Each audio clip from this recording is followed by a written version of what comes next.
Mnafahamu kwamba tuna jambo hili la AFCON. Kila taasisi ambayo kwa namna moja au nyingine inaguswa na maandalizi ya miundombinu ya AFCON iwajibike kwenye eneo lao, kuanzia uwanjani mpaka kwenye mitaa na barabara. Mkiangalia kwenye uwanja, TTCL wana eneo lao, AUSA mna kazi yenu, watu wa TANESCO mna kazi yenu, watu wa barabara TANROADS na TARURA wote mna kazi yenu. Miundombinu hii ambayo iko compacted na shughuli hizi za AFCON tuende kwa kasi, kwa sababu kila siku watu wa CAF wanakuja kukagua ili kuona progressive report yetu ikoje. Hata leo ninavyozungumza, kesho kuna kamati nyingine inakuja kufanya assessments na kutoa taarifa kwa CAF.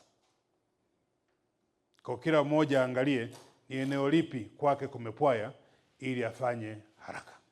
Na ninyi pia wa Mount Meru mnafahamu maeneo yale ya kwenu kwenye yale mawodi maalum kwa ajili ya AFCON. Nendeni kasi. Kule ni SK Jakaya Kikwete pale Seriani, miundombinu ile kwa ajili ya AFCON pia nayo iende kwa kasi. Na nyinyi wakurugenzi, tembeleeni hayo maeneo pia kuona kwenye maeneo yenu. Pitia muone maandalizi yapo. AFCON sio ya mkuu wa mkoa na rasi peke yake. AFCON ni ya kila mkuu wa taasisi. AFCON hapa ni ya kila mkurugenzi na kila mwana Arusha. Kwa sababu impact ya AFCON inamgusa kila mtu.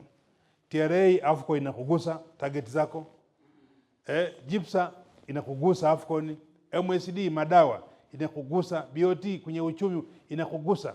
Kila mtu hapa, maji, angalia maji. Je, hawa jamaa hawa wanaokuja kwenye AFCON wengi ni VVIP wale, international players.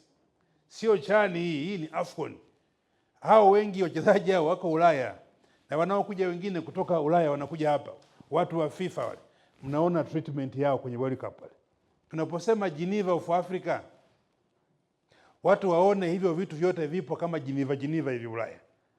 Hata mtu akiondoka anakumbuka kwamba yes.